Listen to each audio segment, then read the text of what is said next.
बच्चों, गोस्वामी दो शब्दों के मेल से बना है, गो और स्वामी।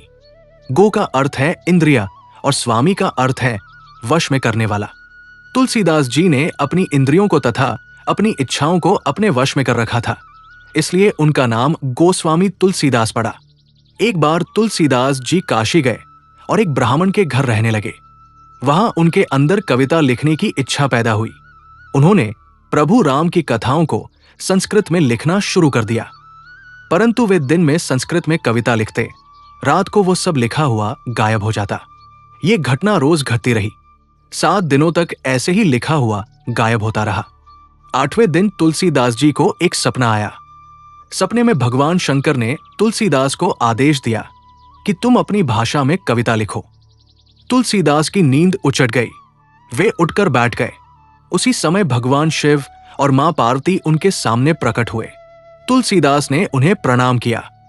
शिवजी ने उन्हें आदेश दिया कि तुम अयोध्या जाकर रहो और अवधी भाषा में कविता लिखो। तुलसीदास शिवजी की आज्ञा को शिरोधार्य करके काशी से अयोध्या चले आए। वर्ष 1631 का आरंभ हुआ।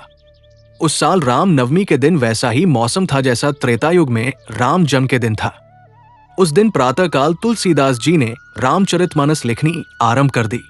2 वर्ष 7 महीने 26 दिन में ये ग्रंथ पूरा हुआ। इसके बाद भगवान शिव की आज्ञा से तुलसीदास जी काशी चले गए। वहां उन्होंने ज्योतिर्लिंग भगवान शिव और मां पार्वती को संपूर्ण रामचरितमानस सुनाई। रात को वो पुस्तक उन्होंने श्री विश्वनाथ के मंदिर में रख दी। सवेरे जब मंदिर का पट खोला गया तो पुस्तक पर लिखा हुआ था, सत्यम शिवम सुंदरम, और नीचे भगवान शिव के हस्ताक्षर थे। उस समय लोगों ने सत्य शिवम सुंदरम की आवाज भी कानों से सुनी थी। जब ये बात काशी के पंडितों को पता चली तो उन्होंने पुस्तक की परीक्षा लेने की सोची। उन्होंने भगवान विश्वनाथ के सामने सबसे ऊपर वेद, उनके नीचे शास्त्र, शास्त्रों के नीचे पुराण और सबसे नीचे रामचरितमानस को रख दिया। उसके बाद मंदिर के पट बंद कर दिए गए। सुबह जब मंदिर के पट खोले गए तो रामचरितमानस सबसे ऊपर रखी हुई थी। सभी पंडित तुलसीदास जी के आगे नतमस्तक हो गए। वर्ष 1680 में सावन मास के कृष्ण पक्ष में तृतीया के दिन गोस्वामी तुलसीदास जी ने राम राम कहते हुए अपना शरीर त्याग दिया।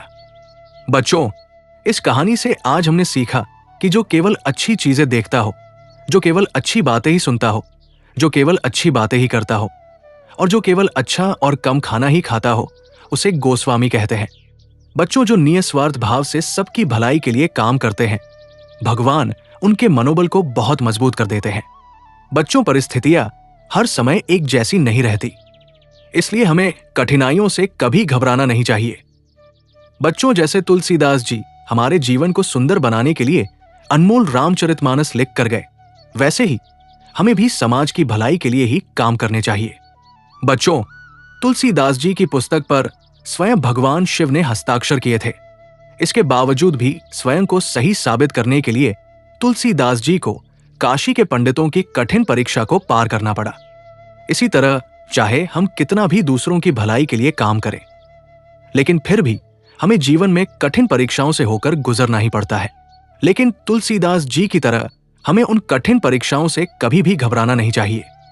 जैसे तुलसीदास जी किसी भी कठिन परीक्षा से नहीं घबराए, वैसे ही हमें भी कठिन परीक्षाओं से घबराना नहीं चाहिए और उनका मजबूती से सामना करना चाहिए।